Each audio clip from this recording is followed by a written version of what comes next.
zoom this out. Okay, most unique job. So I would have to say the weirdest job I can think of, and it's actually one that I did a couple times, is a professional fisherman.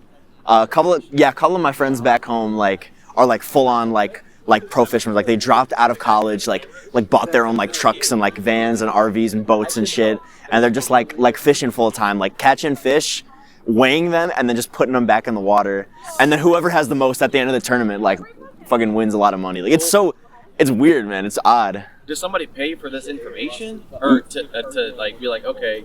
I would imagine what is the money out of that? Yeah, no, it's just like a big commercial sport. Like they got fishing is really big, especially out in the South. Yeah, they have if you look up Bassmaster, B.A.S.S, they have a whole organization. And my friend's in MLF. He's in Major League Fishing. His name is Carter Wajenko. Shout out at Carter Wajenko on Instagram. He's fucking insane. He got first place junior division national championship in the USA, which is the best play. He's pretty much in the world, so he's top tier fisherman. He's great, but he makes a lot of money on this shit, and they just go fishing all day and catch fish and sell it for money. It's crazy, man. Yeah. You're not even selling the fish. You're just selling the information about the fish. Yeah. You're taking videos and posting them. You're oh, look at this! I caught a 7-pound fish. That's massive. And they just put it back in the they don't put they put it back in the boat, and then they all bring it, and then everyone weighs their fish at the same time, and then it's 200 people per tournament, and then whoever has the most at the end of the tournament wins. I think Animal Crossing does something like that. Yeah. I played that game. They definitely. Animal Crossing does Dude, it's like that, but in real life, man. It's crazy. Well, cool. Yeah. This might not be an actual profession, but to me, I'm an Eagle Scout, so back in Scouts, being a camp counselor, you actually get paid some decent money to be there for 2-3 months and teaching an actual merit badge. So when I was there, I used to be a counselor in training. When I was 14 years old, for 2 weeks, I got paid about $900 to be an assistant shotgun instructor, because I was the most proficient one at shooting shotguns back then. So yeah. So a shotgun instructor. Yeah, that assistant shotgun instructor. I feel like that would pay a good amount. It was pretty good, but it was when Fortnite dropped, and you had 10-year-olds and 12-year-olds coming up. They're is this the pump shotgun? And they would literally aim at you and be whoa, buddy, chill out. But we would teach them how to actually use it and stuff, how to clean it, how to actually properly operate all that stuff. So damn. Yeah. That's actually useful shit, though. Yeah, it's very interesting. It's a free program. You can just get in and learn a whole lot of stuff. I don't really know anyone with a super unique job, to be completely honest, but I remember watching those documentaries back in the day of those people that would do ice fishing in the up north, where it's super cold, and it's a super dangerous job. I don't know, I always thought that stuff was pretty interesting to me, so it's I don't know, that seems a unique job to me, low-key. Do you know what it pays by any chance? Or I've heard it pays a lot, because it's because you're in the ice, so it's apparently because of how dangerous it is, you get paid big bucks for that kind of stuff. But yeah, I heard that there's people that made a lot of money cleaning those what's that called? The propellers on a ship. Oh. They just go with scuba gear, and they go down, they scrub that down, and then apparently they make good money. Because apparently it's a dangerous job, but it makes good money. I wonder how it would be dangerous if you're suited up and the junk ain't moving. Yeah. It should be alright. Apparently it pays a lot. It's I don't think about that type of job. I'm surprised to see that's a job.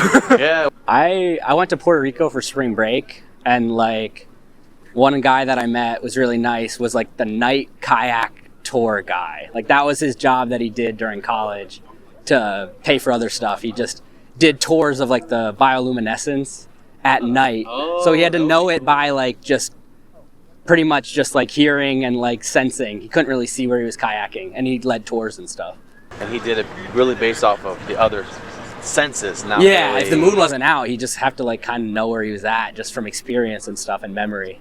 I wonder how much, because I've seen pictures of it, but I wonder how much bioluminescence actually lights up the area. I saw it. It depends on a bunch of things, but sometimes you need to put a tarp over to actually see it. But I saw it. It was pretty cool, but it wasn't as much as you'd expect, I guess. It was okay. I don't know that I wouldn't know that I'd necessarily call it unique, but it's working at CERN as a high energy physicist, and they have a big collider there. And so if you're working on that, say either building or analyzing the data, that's relatively unique. It's called CERN. CERN. It's CERN. It's Center for Energy. It's actually in French, and I don't remember what the name is, but But it's actually a big physics facility in Switzerland, although a little part of it's in France because it's so big it actually goes underground and goes into France too. I happen to be a physicist myself, so that's why I happen to know that one. Although I don't get to do that much. Lately I would do other research, so that's cool. Well, all I can imagine is somebody that chopped a prep chef for a very weird restaurant, like a restaurant that's doing all the prep work for the Stinking Rose, which is a restaurant in San Francisco that serves everything made of garlic. It's a start anyway. So everything on the menu has garlic in it, and I would think being a prep chef there would leave you with very few friends. That's got to be tough, dude. Yeah. A prep chef for a... What's the restaurant called? I don't know if it's still there, but it was called the Stinking Rose. And I ate there one night and came home on a plane, and I think I caused a lot of upset on that plane. And didn't know it. I didn't know. That's amazing, dude. I wonder if you could smell the restaurant before you get in the building. It didn't. Well, garlic you haven't eaten yet smells very sweet. Yeah. Garlic on somebody's breath. No. You're right. That's a bad mix. Well, not me, but the most unique job that I've had of since coming here is dog walkers. Yes, I think it's quite unique. There are no dog walkers in Nigeria. No, for real. That's not a job, and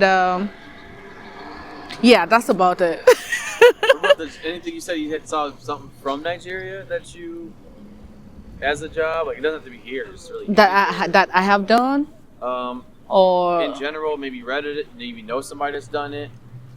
It doesn't have to be in this state. It doesn't have to be in this country. No. Dog walker, that's it. That's it. Yes. Well, I guess it'd be for me. I'm thinking that's everywhere, and I guess somewhere like Nigeria is not even heard of or not. It's not heard of. No, like I said, there are no dog walkers in Nigeria, so it's not possible. When I came here first, and then I learned that actually people walk dogs for money. That kind of like threw me off because our dogs walk alone and come back home themselves. So I don't know, is the American dog like the, What's a crazy job in Nigeria? People that have, if not dog walkers. A crazy job in Nigeria would probably be the menial jobs here, the ones you get without degrees. Yeah. So like bartending, security, this is like, and we're quite classist, so it's we don't have so many jobs that you guys have here, for sure. Like dog walker. Yeah, like dog walker. And people above 60 having jobs. It's not like Above 60. Yes, it's not a thing back home. You do not just apply for a job above 60. I mean, what are you supposed to be doing? It's not like you're moving companies or something. Nah. Yeah. Is that like you can't if I was over there? Like I couldn't get a job? No, they you wouldn't hire me if I was overseas? Yeah. What are you applying for to start with? It's just no. Yeah. Take note that my president is over 85. So I guess he got the job, but not my father. My father couldn't apply for a job. So yeah. Age discrimination. Maybe some people just bored. Oh yeah, and another job that I think is weird is the caregivers. The caregivers job. Like a babysitter or like? No, like the old people. Yeah. Oh, like we don't have that in Nigeria. We have some hospice, but they're like really, really extremely hard because you are meant to take care of the old people in your family. I take care of mine. It's also like a stress when you tell your parents like, oh, I'm gonna take you to a hospice when you grow older. It's like, you want to kill me right now so you can get everything that I have. So it's like, no, that was weird when I came in here. Trust me, the culture shock is At the zoo, there is like an animal hospital at the zoo, and I guess it makes sense, but I went on a tour of one once, and there was like an operating room, but with like tables and stuff for like the lions to get strapped down on. I thought that was crazy. Oh. Yeah, at the Detroit Zoo, there's like an operating room there for the animals. Yeah, it was crazy because it also it looked like an operating room. Well, I didn't see the animals there; it was empty, to be clear. But that kind of blew my mind. You got to learn a lot about Yeah. animals anatomy before you can. My brother's ex-girlfriend was a vet. It was either her or somebody else who I knew was, and they were always talking about how like to become a vet is like harder than to become a doctor, because if you're a doctor you only have to know how to like, you only have to know human anatomy, but if you're a vet you have to know all the animals. I don't know. In Japan, people just get paid to like make you like feel better when you cry. That's what I heard. They just hire like bunch of people. I don't know, but yeah, I saw it somewhere on the internet. I wonder how effective that is. I don't know. Huh. You get paid to help Just to like, yeah, while you cry, you just need someone to hug you around. Right now I work at a sex store. Work there about 20 hours a week. People come in, they ask all sorts of strange and beautiful questions, and I'm there and I get to deal with that. Is it more or less of how something works, or like? It's a lot of, it's how things work. How can I do these things? People come in and they'll say, do you have this very specific thing? And it's like, no, that doesn't exist. Like today, a guy came in and he wanted a dildo, okay, but he wanted clitoral stimulation on top of that, which is a thing. You can get that, but he wanted it realistic also. And so usually that's like a rabbit style toy. It's kind of shaped like this, so that's the insertable part. That's clitoral stimulation. He didn't want this part. He wanted it like this, and then you had to pull it out for the clitoral stimulation. It was really strange. It just seemed like another thing, another factor. I don't know what he was on about. Check that out.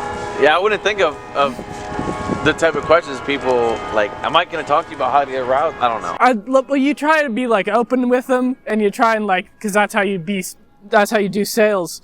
But sometimes they're too open. They'll bring in toys that they've used and be like, this is broken, and they put it on the counter, and it's like, I don't want to see that. I don't want to touch that. And they're like, this is normal, right? And no, this is not normal. I hate this, in fact. Oh my goodness, that's kind of ballsy to put it on that desk like that. It really is.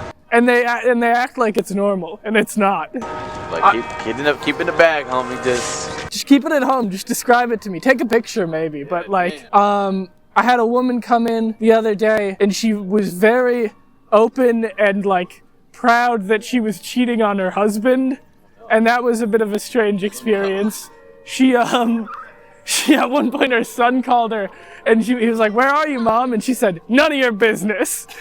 It was insane. Really crazy people show up. It's rough out there. So my uncle used to be a chocolatier. He used to like make all these fun, unique animal kind of designs out of chocolate and all this stuff. And then like his business got shut down because he started making like copyrighted chocolate animals. So, but yeah, no. Yeah, I feel like today there's some jobs that have sort of like, that still exist, but like I think are really unique now, where I'd be really surprised if someone told me they were a blacksmith or like a key maker, one of those things, or like people that like install satellites, like I know, or like satellites for your house. Like I know there's still a thing, but I think that'd be pretty, if somebody came up to me and said they were a blacksmith, I would be very, very interested in that job. Yeah, that's yeah, I just think of like someone that makes swords. Yeah, oh my gosh, like for like actual like a living, like that's really cool. It's just this big like metal satellite that just orbits the Earth, and you can see it like make a line in the night sky, and it doesn't do anything. It's fully there for just artistic value, and I thought that was fascinating. Yeah. It's this independent artist. He was doing it through NASA. Thanks, you guys. Oh yeah, thank you. Yeah, appreciate your time. Yeah, thanks, guys. Appreciate that.